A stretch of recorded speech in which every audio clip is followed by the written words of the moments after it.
Hello दोस्तों, स्वागत है आप सभी का बोस्ट स्टडी में। मैं हूं आकाश आप सभी के साथ। तो दोस्तों, आज हम करने वाले हैं वैदिक period test part two. Part one हम कल की क्लास में कर चुके हैं। जिन्होंने पार्ट वन नहीं देखा हो तो वो पहले वो वाली क्लास देख लें, और साथ ही जिन्होंने पिछली वाली क्लासें नहीं देखी हो वो पिछली वाली क्लास भी देख लें जाकर। उससे क्या होगा, आप लोगों को क्लियर हो जाएगा, टेस्ट करने में और आसानी होगी। ठीक है। तो कल हमने लगभग 11 क्वेश्चन कर लिए थे। आज उससे आगे स्टार्ट करते हैं। ठीक है।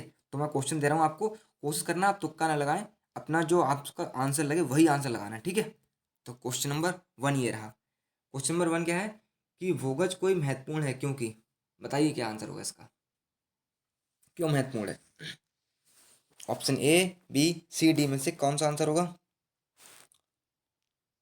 तो दोस्तों, भूगज कोई क्यों महत्वपूर्ण है। ऑप्शन बी, यहाँ से प्राप्त अभिलेखों में वैदिक देवता एवं देवियों का नामोल्लेख प्राप्त होता है। कहाँ से, बोगज कोई से हमारे लिए देवी देवताओं का उल्लेख मिला है।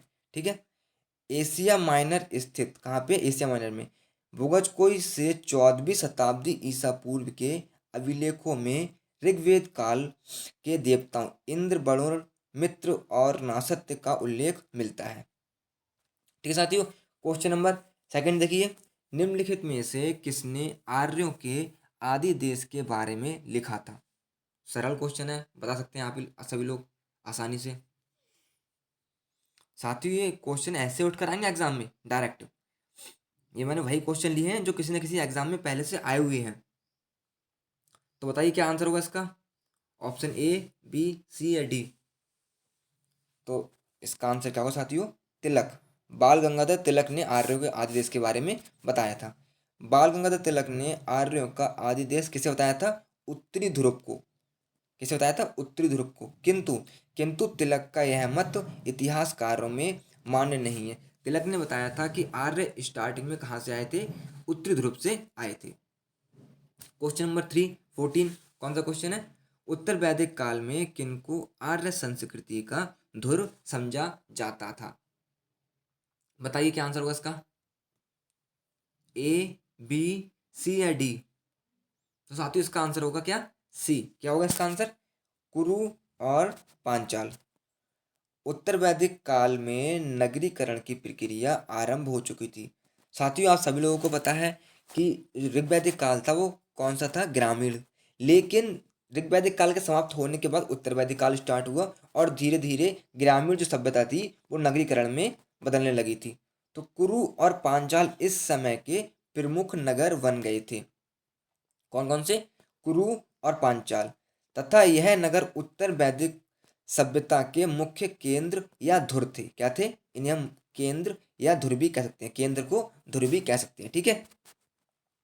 क्वेश्चन नंबर 15, पूर्व वैदिक आर्यों का धर्म प्रमुखता था। बताइए क्या करते थे ये लोग, मूर्ति पूजा, एकेश्वरवाद, देवी पूजा या बलि एवं कर्मकांड में विश्वास रखते थे। क्या करते थे ये सभी लोग उस समय, पता है आपको। आसान क्वेश्चन है, मैंने कराया हुआ है। तो क्या आंसर होगा साथियों, बलि एवं कर्मकांड, ऑप्शन डी। ऋग्वेद काल में लोग प्रकृति की शक्तियों, वैदिक देवता एवं देवियों की प्रार्थना, यज्ञ जिसमें बलि और कुछ कर्मकांड निहित थे में विश्वास करते थे। ठीक है साथियों। नेक्स्ट क्वेश्चन क्या है, 16, प्रसिद्ध 10 राजाओं का युद्ध किस नदी के तट पर लड़ा गया था। बताइए, गंगा, ब्रह्मपुत्र, कावेरी या परसड़ी। तो मैं इसका आंसर आपको बता दे रहा हूँ। इसका आंसर होगा रावी नदी। अब आप बताइए कि रावी नदी को दूसरा नाम किस नाम से कहते हैं। कौन सी नदी को जानते हैं हम रावी नदी के नाम से, इसमें से कौन सी नदी है वो। तो साथियों, इसका आंसर होगा परुसड़ी। परुसड़ी को हम क्या कहते हैं, रावी नदी भी कहते हैं। दसरा के युद्ध परुसड़ी नदी, आधुनिक रावी नदी के तट पर लड़ा गया, जिसमें भारतों के राजा सुदास की विजय हुई। किसकी, भारत के राजा थे सुदास, उनकी विजय हुई थी। और ये कहाँ पे हुआ था, रावी नदी कह सकते हैं आप या परुसड़ी नदी। ठीक है, दोनों एक ही नाम है, बस अलग अलग है। क्वेश्चन नंबर 17 क्या है, प्राचीन काल में आर्यों के जीवोपार्जन का मुख्य साधन क्या था। आसान क्वेश्चन है, बताया था मैंने आपको कि इनकी जीवनचर्या क्या थी। कृषि, शिकार, शिल्पकर्म या व्यापार। साथियों, आंसर दीजिए। साथियों ऐसे ही क्वेश्चन आएंगे आपके एग्जाम में, अलग नहीं आएंगे। कोई भी एग्जामिनर जो आपको टेस्ट लेता है वो बाहर से क्वेश्चन नहीं देता है। मैंने वही क्वेश्चन लिए हैं जो किसी न किसी एग्जाम में पहले कभी ना कभी आए हुए हैं। तो क्या आंसर होगा साथियों इसका? इसका आंसर होगा ए, ऑप्शन ए, कृषि। किस पर आधारित थे? आर्य संस्कृति मूलतः पशुपालक और कृषि पर आधारित थी।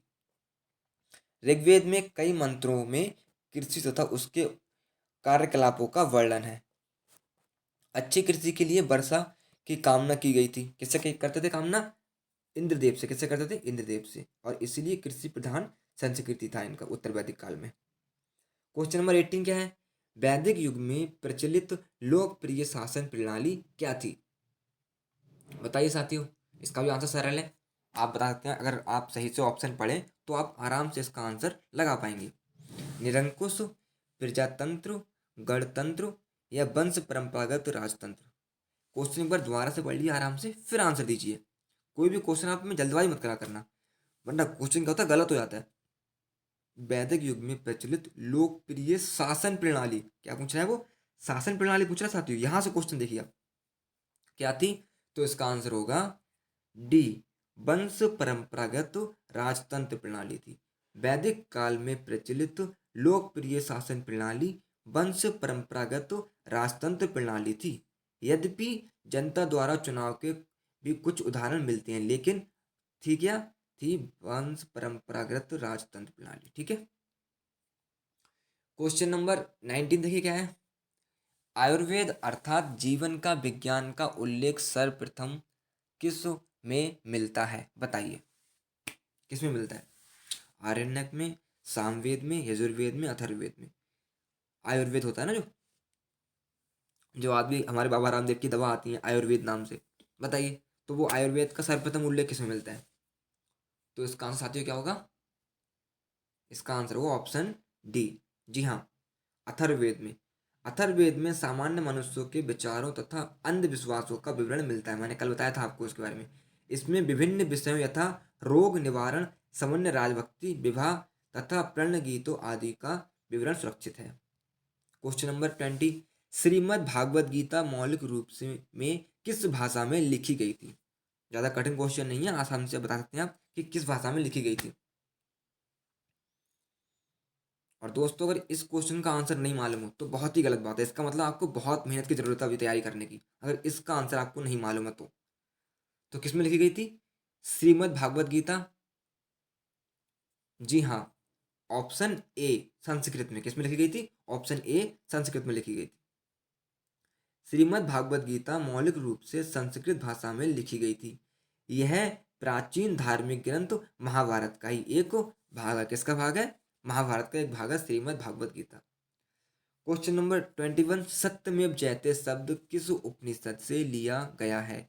बताया था मैंने आपको, याद करो, लास्ट में पढ़ाया था। बिल्कुल सरल क्वेश्चन है, इतना कठिन नहीं है। बताइए सत्यमेव जयते का मतलब क्या होता है वो बताइए आप मेरे को, कमेंट में बताइए कि इसका सत्यमेव जयते का मतलब क्या होता है और इसका आंसर क्या है। तो साथियों क्या आंसर होगा इसका? ऑप्शन ए, किससे लिया गया है? मुंडोक उपनिषद से। कौन से उपनिषद से? मुंडोक उपनिषद से लिया गया है। सत्यमेव जयते शब्द मुंडोक उपनिषद से लिया गया है, जिसका अर्थ क्या है?